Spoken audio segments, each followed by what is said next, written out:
information to people. What they do with it is their own business. As long as folks stick to the laws of the land, preferably the 10 Commandments of God, and if you look at those carefully, you'll find they're perfectly designed so that everybody can be happy. You don't have the big guys beating up on the little guys. You don't have the smart guys foxing us ignorant people out of our livelihood. And so that if people live by those codes, I don't care what else they do, it's their business. So I'm not one to try to force other people to believe like I do. It's altogether possible that I might be wrong. And so anyway, that's what I'm about. Any more questions? You actually have these bones that you We have them, yes, we have them. We have artifacts. If anybody wants to come to the house and take a look, you can come see them, folks. And we have it on video, you can see that. Thank you, Ron. Thank you very much. These books are available somewhere here in town. And if you want to find out more about what we're doing, just get one of these and read it. And it looks like maybe there's some extras here. Thanks a lot, folks. I appreciate you coming to welcome me home.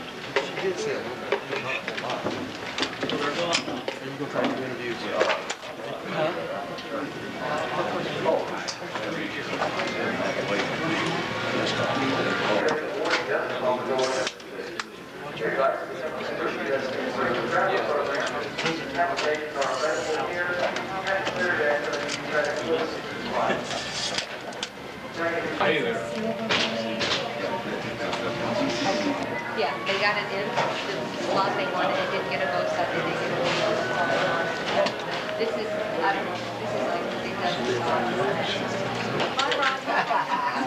Okay, good to see you.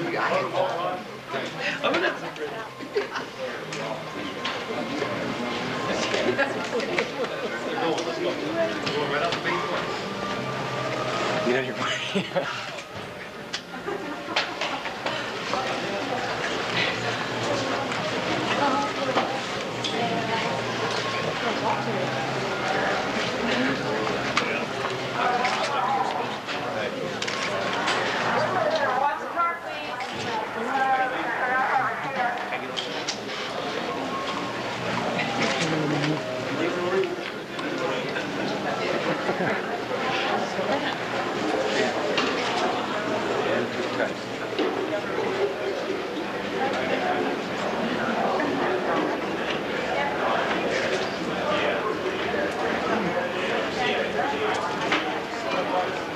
How you doing? Doing well, doing well.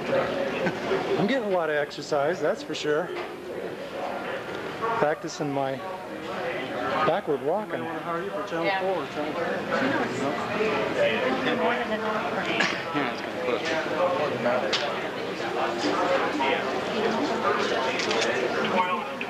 More copy to that. Absolutely.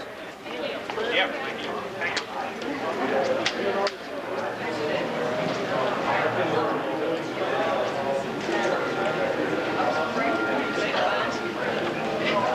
They never do that one either.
Archaeologist tells how he escaped from Turkey next on the scene at 10. U.S. troops are going back to Saudi Arabia. SMB, Nashville.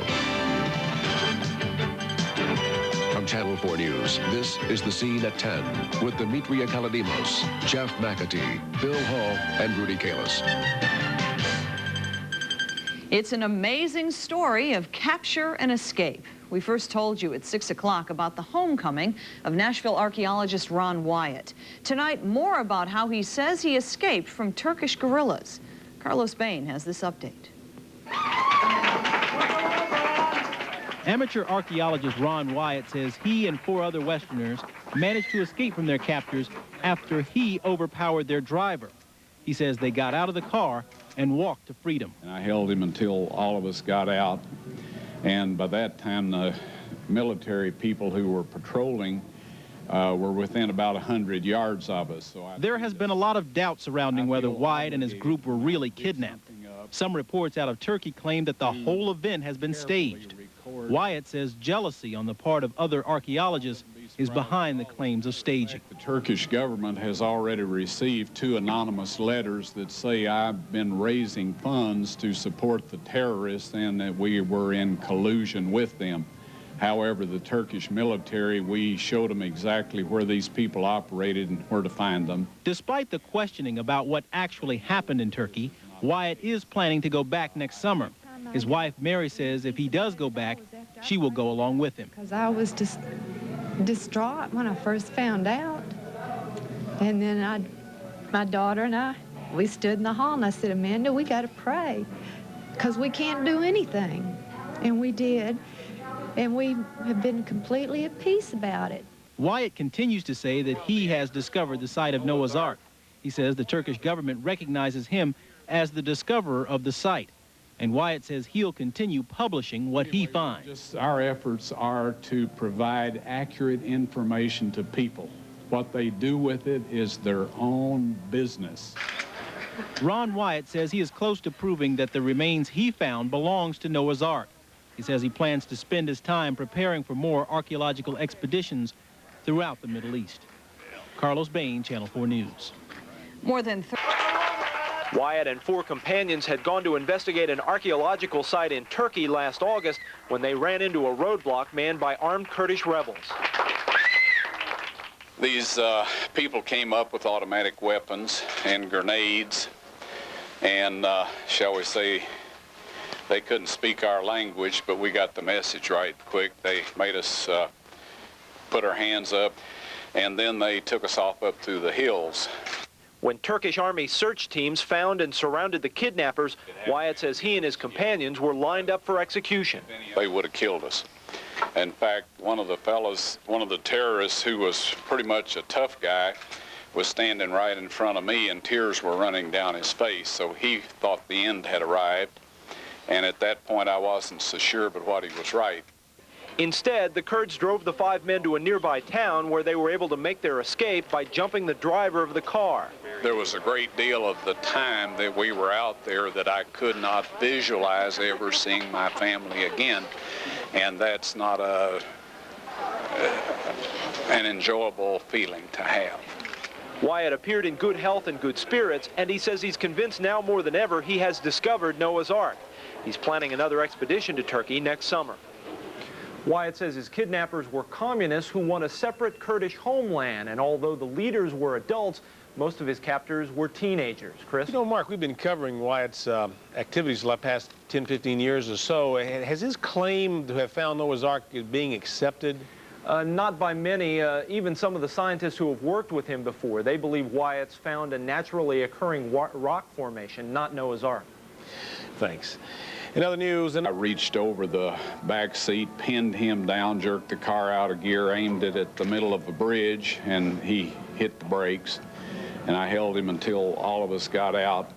After 3 weeks in mountainous eastern Turkey, the 58-year-old adventurer suffered an ankle sprain and lost several pounds. But he pledges to return next June for the next expedition in what has become his lifelong crusade. Jim Melchiori, Channel 2 News, Nightside. Well, Ron's back, and there's this morning's Tennessean newspaper with a real good photo of him and Amanda and David Van Kevering. And it's the time, yeah, it's September 25th. Hey, it's Sandra's birthday today. It's a good photo.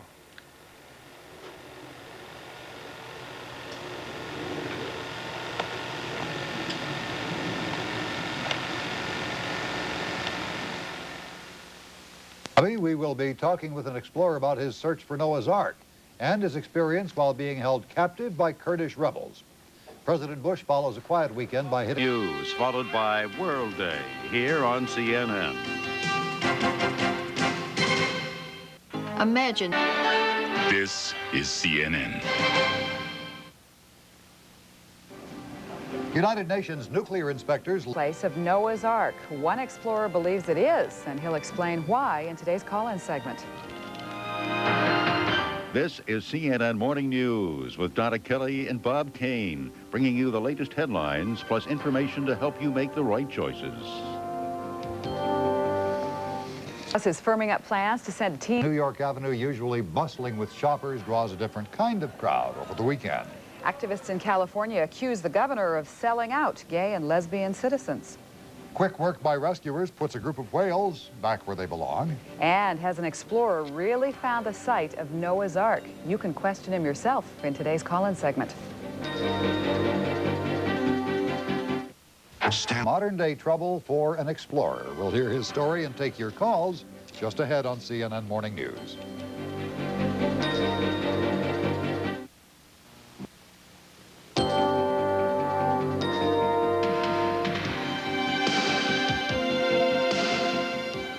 An amateur explorer trying to unravel an ancient mystery found trouble, if not his prize.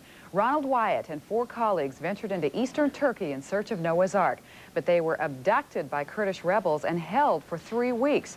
They were finally released, and Wyatt returned home to Dallas last week. Wyatt says he found the final resting place of the famed Ark, and he joins us today to tell us about his quest. Mr. Wyatt, welcome to you. Thanks for joining us. Thanks, Donna. Let's talk about when you were taken first. What happened?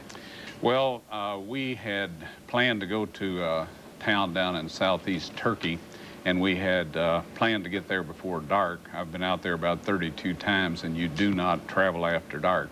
There's road repairs, and we ended up getting caught in this roadblock by these terrorists. Okay, so Kurdish rebels took you. Did they tell you why they took you, and you were taken for about 3 weeks? Well, basically, they said nobody listened to them unless they had hostages. So that was their expressed reason for doing it. And then why did they say they let you go? Well, the news dropped off. They had these shortwave radios, and as long as they and we were in the news, they were quite happy to hang on to us.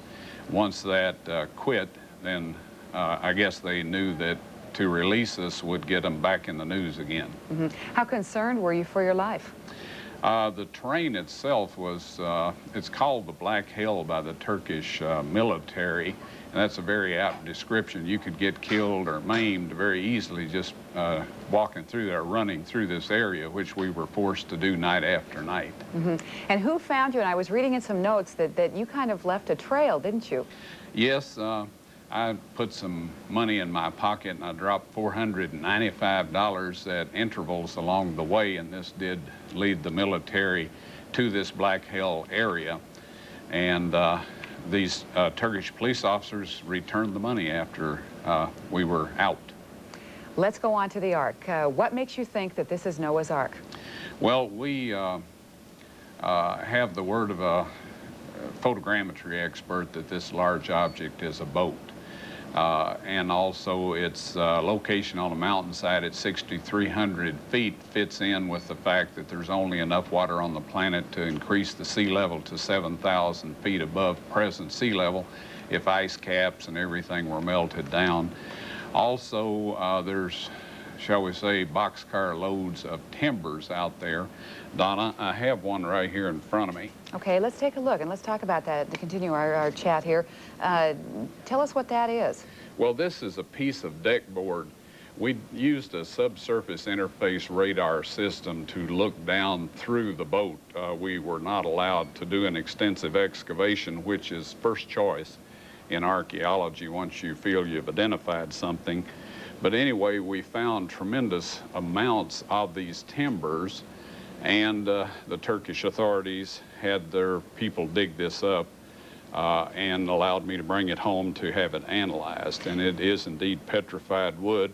In particular, it's Peki cypress. Okay, so that's petrified wood. Now, Yes. How are you going to go about dating that, and what kind of analyzation are you going to use to see if that is the Ark? Well, what archaeologists are required to supply in order to identify a site, Donna, is physical remains, and then if you're fortunate enough to have inscriptions, this is a real plus, and then of course a local tradition.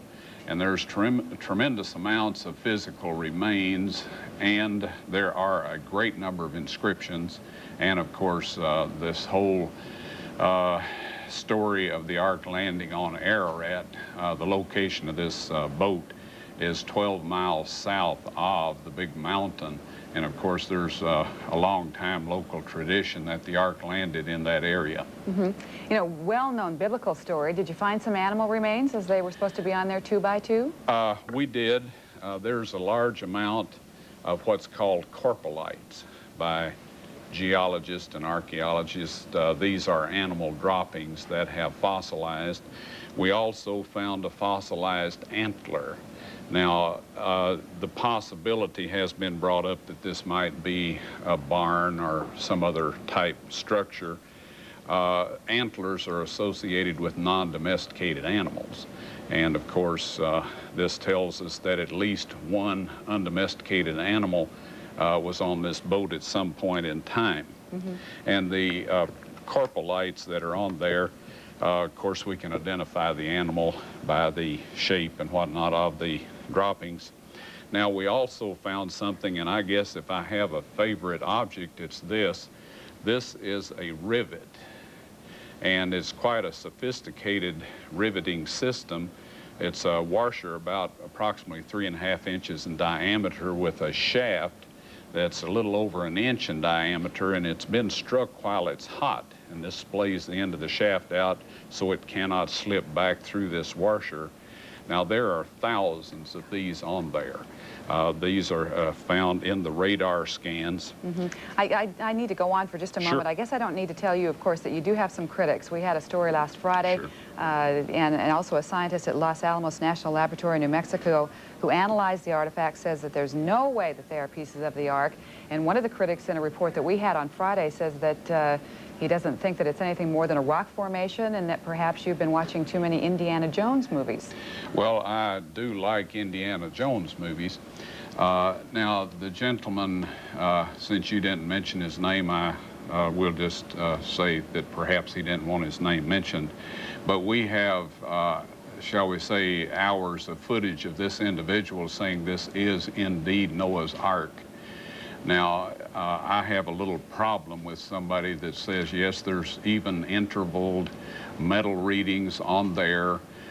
He actually himself found a right-angled iron bracket, and we have him on video identifying this as a right-angled iron bracket. And he took it to Los Alamos National Laboratories and had it analyzed, and we have the results of that. It was 91% pure ferric oxide. So, all right. I don't have any problem with critics. Everybody's entitled to an opinion, but I hate to see them doing a 180. All right, we need to take a break here, but we will come back. And if you'd like to ask Explorer Ronald Wyatt a question about Noah's Ark, you can give us a call, 404-221-0218.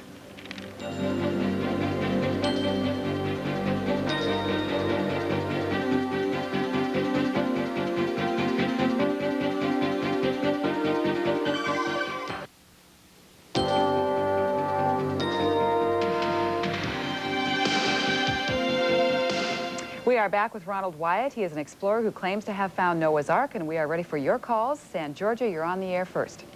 Hi. Hi, Georgia. I was wondering, after such an incredible ordeal, are you going to make any plans to go back in the near future? Yes, ma'am. We have promises from the Turkish government that they will issue us the permit that we wanted. The only thing that's happened is since we wasted 21 days out in the woods out there in eastern Turkey, we're going to have to postpone what we were going to do until next summer. Okay, Connecticut, you're on the air. Hi. About 4 or 5 years ago, there was a documentary done also on the finding of a piece of wood from Noah's Ark on Mount Ararat, and it was carbon dated and said to have been authentic. Is this, what you have found, an extension of that since it had been lost and never found again? No, ma'am. This is totally different. The piece of wood you're referring to is a piece found by Ferdinand Navarra back in 1957. The place where he said it was carbon dating was checked with, and he had not had carbon dating. It appears from Turkish records in particular that in 1955 he and some people actually took this piece of wood up and put it in the ice crevasse. And the reason I say this on the air is we have affidavits to that effect. And so no, this is not. And an actual test done by the late Jim Irwin, the astronaut on Apollo 15, showed that particular piece of wood not to exceed 700 years in age. All right, we need to take a break here, but we'll come back with many more of your phone calls right after this. You stay with us.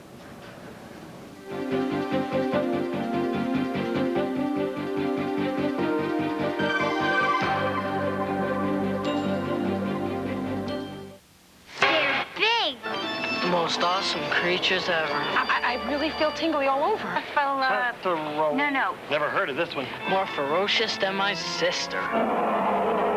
Ugh. I love the Jurassic period. Huge! A&E presents the biggest story ever told, Dinosaur, a family special hosted by Walter Cronkite.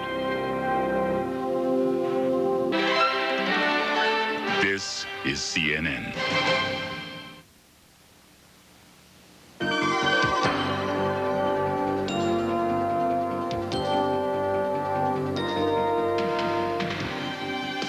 Here's an update of our lead story. Thank you, and we are back with Ronald Wyatt. He is an Ark explorer, and Texas, you're on the air. Hello. Mr. Wyatt, could you tell me something about the inscriptions?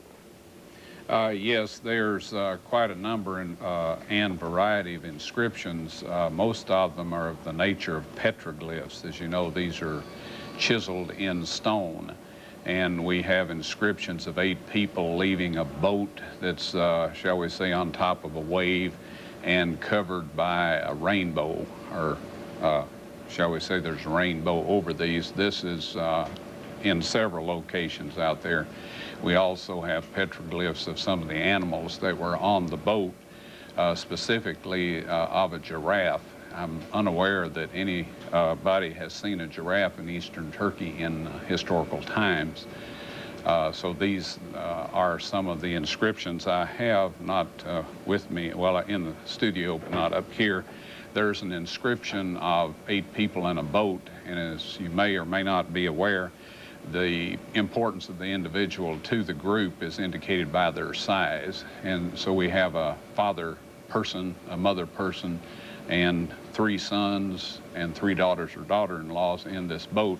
And there's 2 ravens in this picture, one over a mountain some distance from the boat and one over the actual boat. And as you can appreciate, we can't give the exact locations of these because we have had people steal some of these inscriptions. And weren't the ravens sent out after the 40 days and 40 nights to check and see if it was still raining? That's approximately right, Donna. It was after 150 days. Okay. Not of storm, but after they'd been in the boat that long. Okay, Georgia, you're on the air. Good morning. Good morning. I was just wondering how the size of the structure compared with the dimensions in the Bible. Okay, Moses was educated in Egypt. We're told that in the New Testament and also in the Old Testament. And the Royal Egyptian cubit, which he was familiar with and we believe used in the giving the dimensions of the ark, is 20.6 inches, and 300 of those is exactly 515 feet, and that is the length dimension of the boat. The boat has splayed some, and this is to be expected in an aging boat. So the width is a little greater than that specified in the Bible, but you figure the degree of splaying and you come up with very close measurements, very similar to those in the Bible. New York, hello. Yes, I I've been studying archaeology and ancient history for a long time, and Old Persian, and I'm Jewish, and I was educated in the Old Testament, and I think it's important for people to realize that archaeologists and geologists have been in the Middle East for well over 100 years using modern methods. Many of them are dedicated Christians and Jews and Muslims, all of whom believe in the Old Testament. And the reason why none of them think that Noah's Ark could be on Mount Ararat is because, from what we know of modern science, it would take Mount Ararat being, 13,000, 14,000 feet, it would take such a huge flood to place an ark there that the flood would leave signs all over, virtually all over the Middle East. And there are no signs whatsoever of such a huge flood. There are small local floods in, Sumer and Eridu and Kish and places like that, but virtually no signs, no geological signs of a flood. Mr. Wyatt? Okay, I appreciate your observation there, sir. Now, we will have to agree with you on the fact that this boat could not be on Ararat for many reasons. It's a post-flood volcano. There's glaciers with the associated glacier flow, and the Bible specifies that the ark landed in mountains, plural, of Urartu, and that was quite a large empire out there. And so it is not on Mount Ararat. It's 12 miles to the south on a place called Mount Masr, or Mountain of Pain, or something to that extent. Now, as to your worldwide evidences of a flood, I will disagree with you there, sir. There is evidence of worldwide flood because of marine fossils at the Cretaceous level. Everything, and that's a roughly average of 7,000 feet around the globe, and everything above that is obviously upthrusted material. And so when you say that these people all agree, I have to agree that the predominance of people in this type of research say this, but sadly they are quoting the textbooks that they studied in school, and they have not done field archaeology on this, or they would not say that. Ark Explorer Ronald Wyatt, thanks very much for joining us this morning. Thank you, Donna. In tomorrow's call-in segment, we'll talk with a former CIA official about the Gates nomination for chief of the agency. Running. All right. Now, Bruce, ask about this. Say, Ron, I appreciated the CNN broadcast and interview. You did a good job in an explanation of the ark. Thanks, Bruce. These folks are real professionals. They put the questions in a professional manner, made it real easy, to give the answers, and shall we say, they screened the questions that came in, so they cut out, rantings and ravings of unreasonable people that would sometimes call in under those situations. They screened the calls. They do. The last fella that made the comments about there's no evidence of universal flood and all that, he told them that he was going to ask a different question. And then once he got put through, he went into all that rigmarole. But I think that was a godsend, because it gave us an opportunity to give some data that would not have come up had he not done that. That's right. So we were real happy with the way it worked out. And what I do to make sure things work out, I ask God to have everybody watching that he wants watching, and arrange for everything to be said that he wants said. And so this is authorizing or requesting him to intervene and to overrule the matter. That's right. And so anyway, I found that things work out a whole lot better if you put it in his court. Absolutely. Did you get a chance to witness to any of the other folks that work at CNN, like the ones down in the lobby that got to see some of the other material? And Yeah, we did, Jim. The producer of the news program that we appeared on at CNN, first name of Mark, I've forgotten the last name, but he said the other things were very interesting and exciting, but he said when you showed that rivet, he said that did it for me. He says, I don't doubt it, that convinced me. And So there were a large number of people that just came around and asked questions, from the lady that kind of polished my, powdered my face up so I wouldn't, shine too much on there. She was thrilled with it. We took on 6 extra books and passed those around. And so it was just a very gratifying experience, very positive experience. Those are good folks to make contact with because you'll be back. Right. Did they request you to come back? Well, I've had, things like 2020, Tom Gerald, he says, anytime you want me to work with you on any of these things, he gave me his home phone number and his office phone number and all of that. And of course, these folks invited us to come back when we had some new information and whatnot. All right. Wonderful. Yes. It was a very positive experience.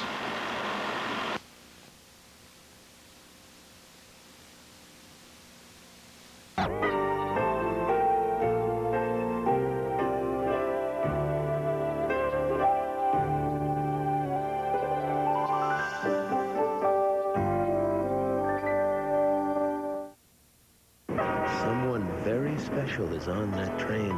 That's why you're driving a Buick LeSabre. You love its powerful V6 engine, anti-lock brakes, and steel safety cage body unit.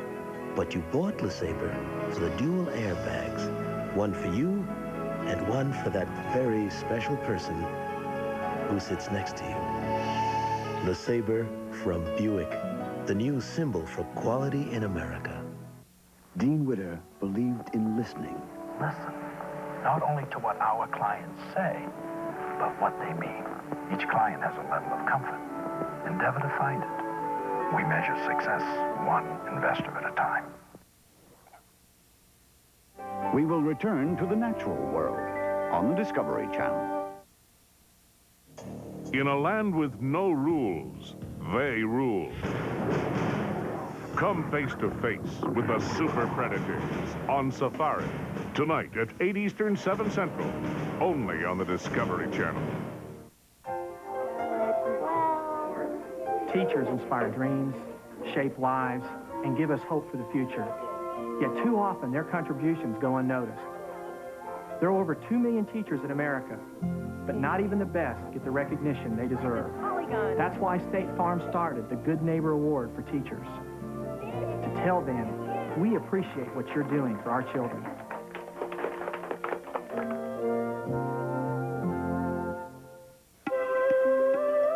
Somewhere in the world is somebody you'd love to be able to call every single day. Now MCI's Friends Around the World Anytime gives you the lowest priced international call to that special someone 7 days a week. For a limited time, you get 40% off on weekdays and 60% off on weekends. Our greatest savings ever to any person you choose. Join Friends Around the World anytime.